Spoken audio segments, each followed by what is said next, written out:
마태복음 13장 저희가 오늘 들어왔습니다. 마태복음 13장은 마태가 그 복음서에서 가르침을 묶음을 5개를 했다 그랬지 않습니까? 5개로 이렇게 가르침을 묶었는데 그 중에 이제 세 번째 해당하는 내용이 되고 이제 천국에 대한 비유의 장이다 그렇게도 많이 알려져 있죠. 여기 보면은 3절에 예수께서 비유로 여러 가지를 그들에게 말씀하여 이르시되 그 세링은 이렇게 이제 예수님이 집에서 나가서 바닷가에 가셨습니다. 좀 쉬러 가신 줄 알았더니 큰 무리가 나와서 예수님은 배에 올라가시고 사람들은 이제 이렇게 해변에 서 있었죠. 그런 세링에서 예수님이 여러 가지 비유를 말씀해 주시는 그런 내용이 이제 13장에 기록이 되어 있는데 그 내용은 다 이제 천국에 대한 그런 내용들이죠. 그래서 천국에 대한 비유의 장이다. 그렇게 이제 이야기를 하지요. 이 세 번째 이 천국에 대한 비유의 이 내용은 지금까지 예수님께서 쭉 갈릴리 중심의 사역을 펼치시면서 정말 수많은 권능을 행하시고 말씀을 가르치셨는데 예상 밖으로 굉장히 많은 반응이 좀 이렇게 좀 미온적이고 굉장히 부정적인 그런 점을 설명이 안 되는 좀 이해가 안 되는 그런 그 현상을 사실 예수님이 설명해 주는 것으로 볼 수가 있습니다. 왜 이런 결과가 나타날까? 왜 예상보다 이 사람들이 이렇게 반응이 이렇게 정말 부정적일까? 거기에 대한 설명으로 이렇게 우리가 볼 수가 있다는 것이죠. 특별히 거기에 대한 직접적인 설명이 우리가 잘 아는 씨를 뿌리는 자의 비유, 제일 처음에 나오는 1절부터 9절까지 내용이 그 현상을 설명해주고 있습니다. 잘 아는 내용이지만 이 말씀을 먼저 비유로 말씀하시고 그 해설은 사실 뒤에 나오죠. 곧장 이어서 나오질 않고 내일 이제 본문인 18절부터 23절에 오늘 그 비유에 대한 해설이 나옵니다. 그 사이에 오늘 10절부터 17절까지 좀 다른 내용이 삽입되어 있어요. 그렇죠?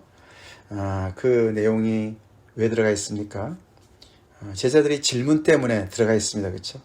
예수님이 비유를 마치시고 귀 있는 자는 들으라 이렇게 말씀하셨는데 제자들이 예수께 따로 나와 일렀다. 지금 그 세링에서 나와서 이르기가 좀 어려울 것 같습니다. 그렇죠? 그러니까 이것도 이제 여러 가지 말씀하신 것을 한 군데 모은 것을 우리가 알 수가 있어요. 그렇죠? 그렇지만 이 마태는 먼저 이 비유에 대한 설명을 하기 전에 왜 이런 비유를 해주시는지 거기에 대한 설명을 제자들의 질문을 통해서 먼저 그 이유를 얘기하는 것이죠. 그렇죠? 그래서 그 이유를 예수님이 이 알고자 하는 제자들한테 설명을 해주시는 그 본문이 오늘 본문이 됩니다. 먼저 이제 설명은 우리 비유에 대한 설명은 내일 우리가 또 자세하게 보기로 하고 일단 이 비유가 어떤 비유입니까? 씨를 뿌리는 자의 비유다 또는 씨 뿌리는 비유다 이렇게 설명하는데 씨 뿌리는 자의 비유 이제 그게 더 정확하지요. 씨를 뿌리는 자가 씨를 뿌립니다. 근데 그 밭이 4가지 종류가 나옵니다. 그렇죠? 똑같은 씨를 뿌리는데 한 사람이 똑같은 씨를 뿌리는데 그 밭의 종류가 4종류죠. 하나는 길가가 있고 또 다른 하나는 흙이 얕은 돌밭이 있고 다른 하나는 가시떨기가 있습니다. 가시밭이 있습니다. 4번째는 좋은 땅이 있습니다. 그렇게 4종류의 밭에 뿌리죠. 근데 그 뿌리는 것이 결국은 이 4종류의 밭의 그 땅의 종류대로 그 결과가 다르게 나타납니다. 앞에 3가지 그 밭은 결국은 결실을 하지 못합니다. 그렇죠? 잠깐의 차이는 조금의 차이는 있을 수 있어도 결국은 다 그 씨가 결국은 열매로 나타나지 못하고 맨 끝에 나오는 4번째 좋은 땅에 나오는 이야기도 보면은 3가지 종류의 그런 결실이 맺혀져요. 어떤 것은 100배, 어떤 것은 60배, 어떤 것은 30배 결실을 한다. 그래서 굉장히 각양각색의 반응을 보이고 있다는 것이죠. 그것이 바로 지금까지 예수님이 갈릴리 중심의 사역을 하신 것에 대해서 각양각색의 반응이 나오는 것을 이렇게 대조해서 설명해 주신 것으로 볼 수가 있습니다.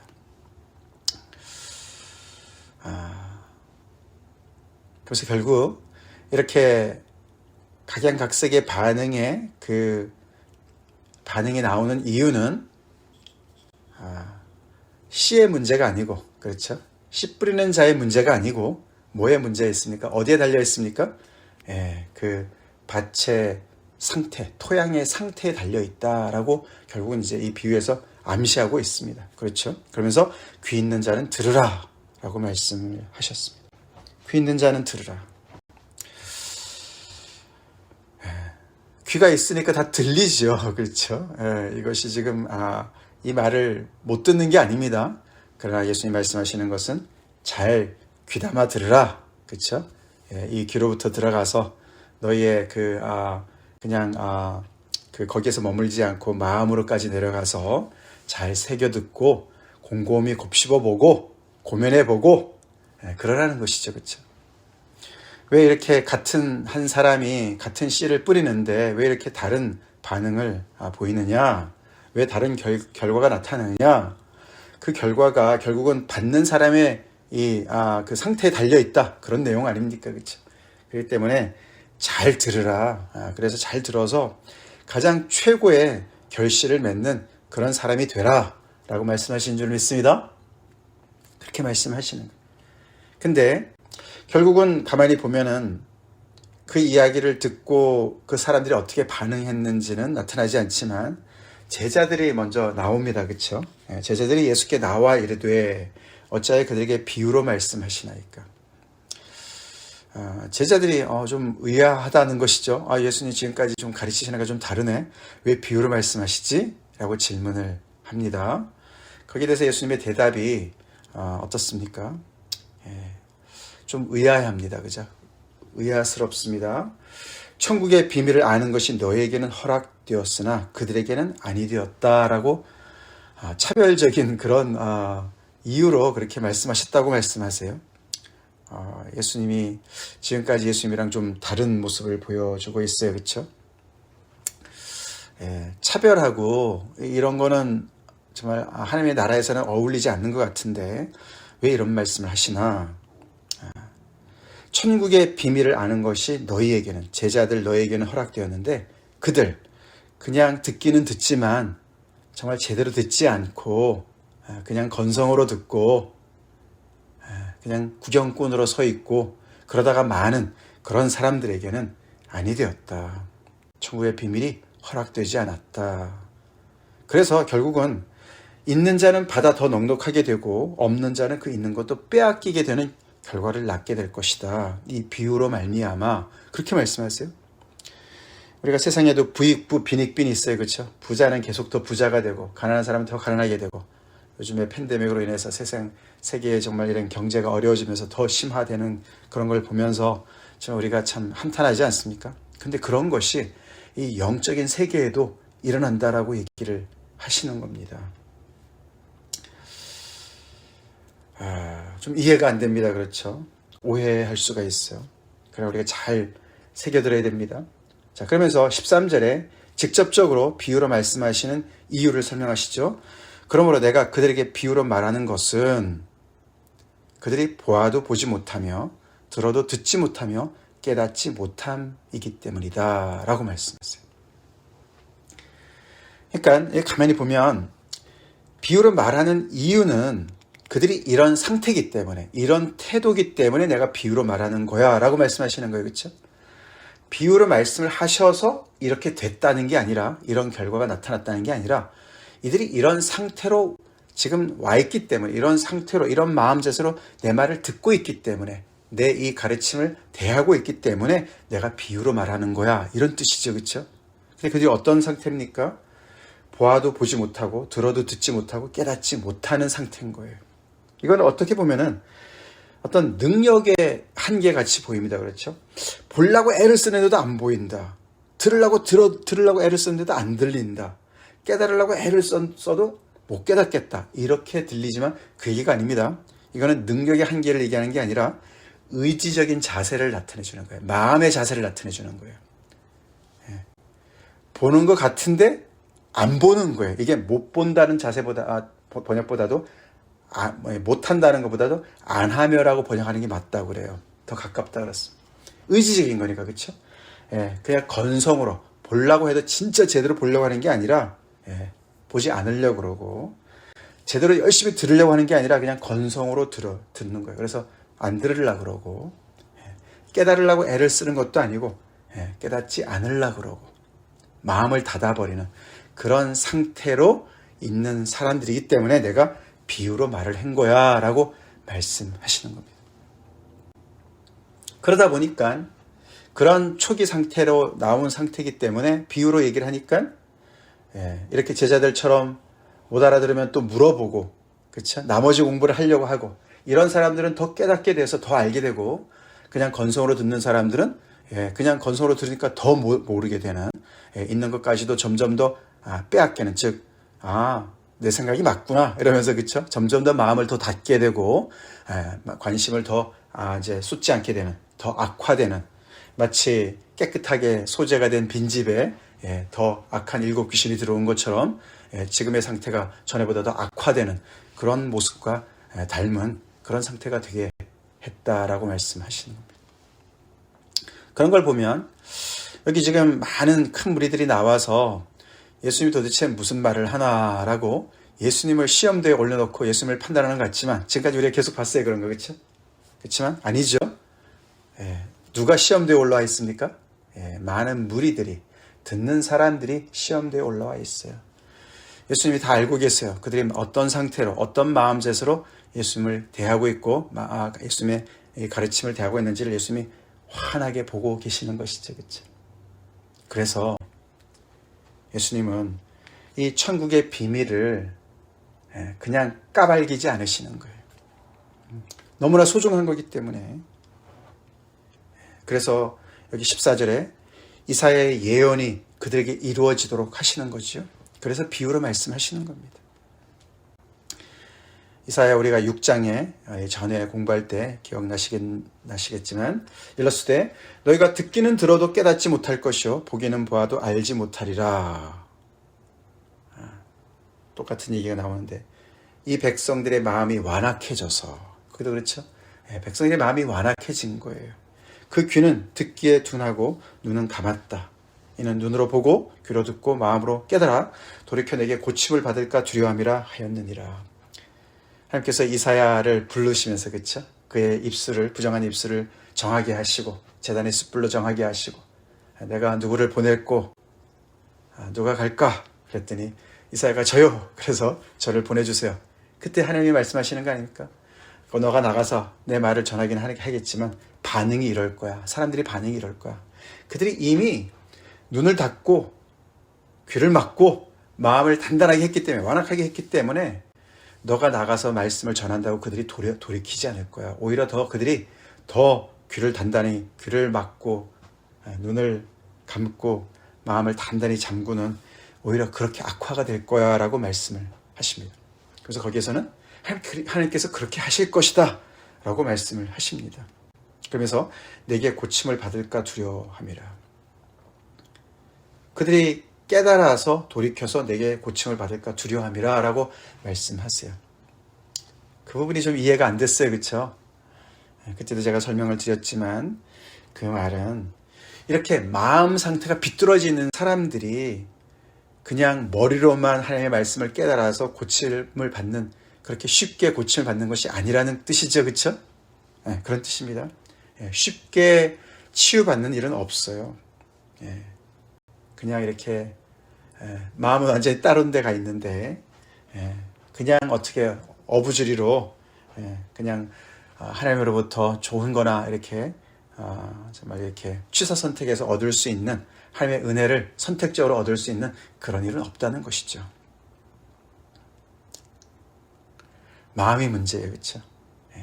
머리, 지능의 문제가 아니라 마음의 문제라는 것이죠.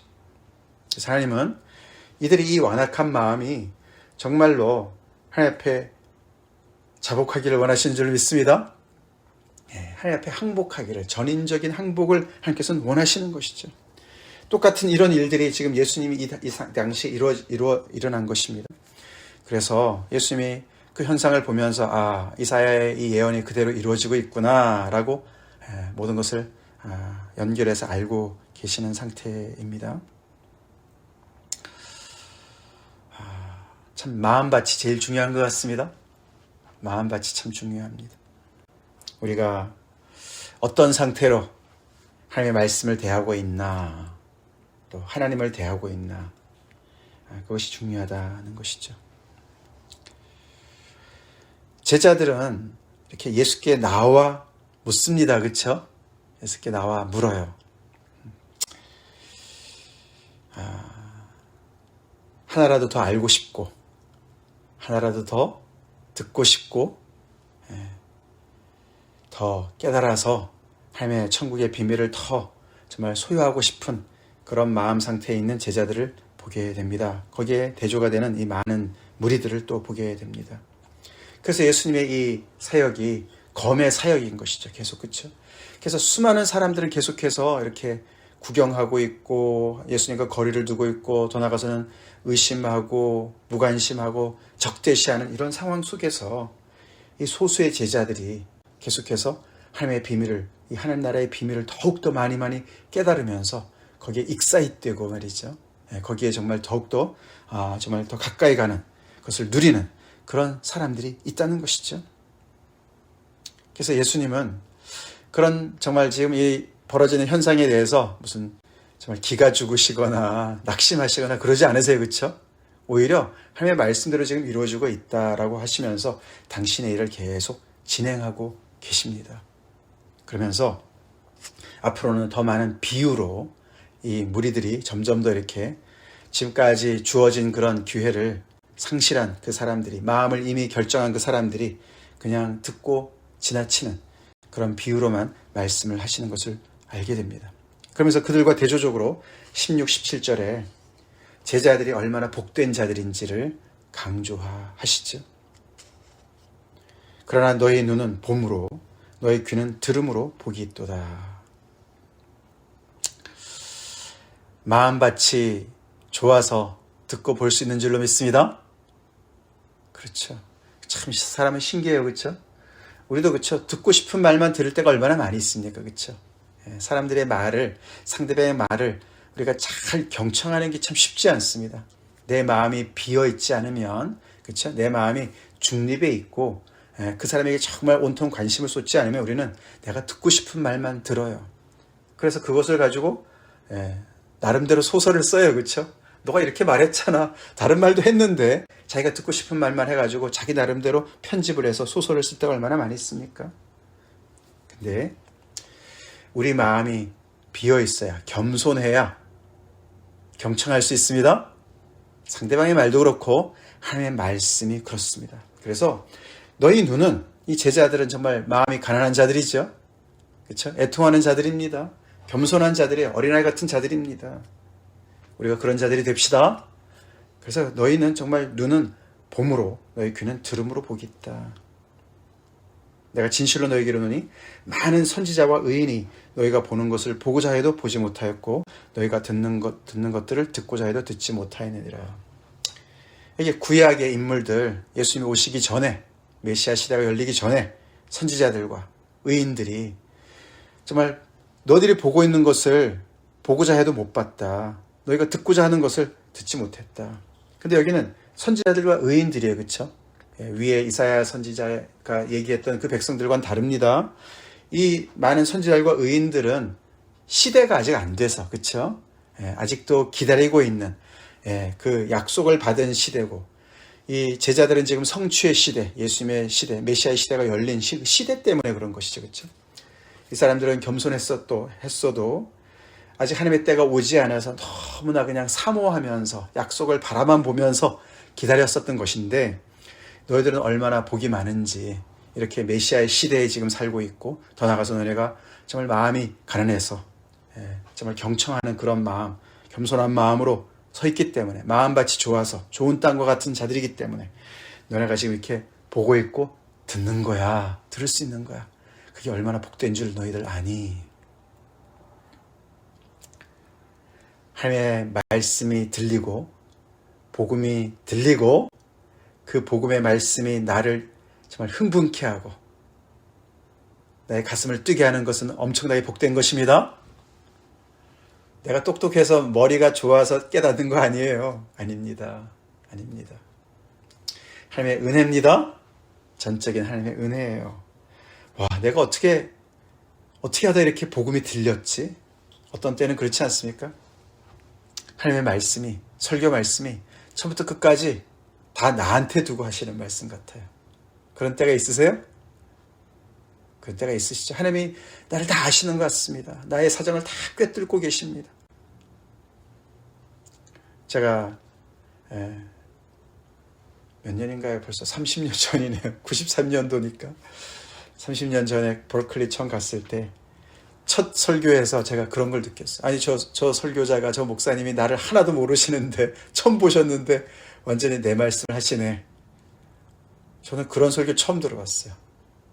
그냥 하나님의 말씀이 다 저를 향해서 하시는 말씀으로. 하나님의 은혜지요. 뭐. 하나님의 은혜입니다. 제가 그 전에 몇 달 동안 직장보다도 하나님, 꼭 저에게 필요한 그런 교회를 만나게 해주세요. 제 교회를 위해서 기도했어요. 제 미래도 중요했지만, 박사 끝나고 직장도 중요하지만 정말 참된 교회를 만나게 해주세요. 그렇게 기도했어요. 정말 그 기도의 응답이었는지 첫날 설교에 제가 완전히 그렇게 제 인생을, 10년 인생을 뒤돌아보게 하는 그런 말씀을 듣게 됐어요. 그 다음부터 하나님의 말씀이 계속 폭포수같이 쏟아졌어요. 하나님의 은혜였습니다. 그게 복 있는 모습이죠. 그렇죠? 세상에 복된 사람들 많이 있지만, 그렇죠? 우리 가브리엘 천사가 마리아한테, 그렇죠? 은혜를 받은 자여, 내게 복이 있을지다. 평강할지어다. 처녀가 잉태를 했는데 뭐가 복이 있습니까? 은혜롭습니까? 세상의 기준이랑 좀 달라요, 그렇죠? 우리도 복된 자들입니다. 하나님의 말씀이 나에게 그렇게 들린다는 그 사실이, 깨달아진다는 사실이 나에게 큰 은혜로 와서 나에게 감동이 되고 나의 삶을 움직인다는 사실이 세상에서 가장 큰 복입니다.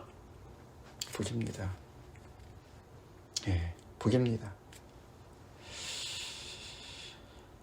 자, 이렇게 내일도 계속해서 하나님의 말씀 또 묵상하겠습니다. 오늘 이 말씀을 가지고 우리가 다시 한번 우리의 삶을 또 돌아보며 우리 마음 상태를 돌아봅시다. 내가 요즘에 하나님의 말씀을 어떻게 듣고 있나. 우리가 교회 오래 다니고 신앙생활 오래 할수록 마태복음 설교 얼마나 오래 많이 들었습니까? 그렇죠? 이 내용은 내가 알아. 오늘 설교 말씀에 새로운 게 없네. 우리 이러지 말고 하나님의 말씀 앞에 늘 내가 새롭게 섭시다. 똑같은 말씀도 내 마음이 달라지면 새롭게 들립니다. 새롭게 들립니다. 그래서 하나님 앞에 오늘 또 귀한 말씀으로 좋은 땅에 떨어질 수 있도록 우리의 마음밭을 기경합시다. 갈아엎읍시다. 다 같이 기도하겠습니다. 하나님 감사합니다. 오늘도 하나님의 생명의 말씀으로 저를 만나주시고 우리 마음밭을 또 기경하게, 하나님 앞에 겸손한 마음으로 하나님의 말씀을 청종하게 아버지 인도하신 것 감사드립니다. 하나님, 저희는 아무 자격 없는데 이렇게 하나님의 말씀을 깨닫게 해주시고 하나님의 역사를 볼 수 있게 해주시고 들을 수 있게 해주시네 감사합니다. 하나님, 하나님의 은혜입니다. 전적인 은혜입니다. 이 복된 이 아버지 하나님의 놀라운 특권을 빼앗기지 않게 도와주시고 늘 하나님의 말씀 앞에 겸손히 나오게 도와주시옵시고 우리 모든 교회 성도들이 그렇게 되게 하여 주시옵소서. 그래서 아버지 늘 하나님과 생생한 교제 속에, 말씀의 풍성함 속에 아버지 정말 강건하길 간절히 기도합니다. 역사하시옵소서. 그래서 100배, 60배, 30배의 결실을 온전히 맺어서 하나님께 영광 돌리는 저희들의 삶이 되게 하여 주시옵소서. 행여나 우리의 마음이 높아져서 완악해져서 하나님의 마음 말씀과 싸우고 충돌하고 따지고 내가 판단하는 그 자리에 있지 않게 주님 도와주시옵소서. 예수님 이름 받들어 간절히 기도 올리옵나이다. 아멘.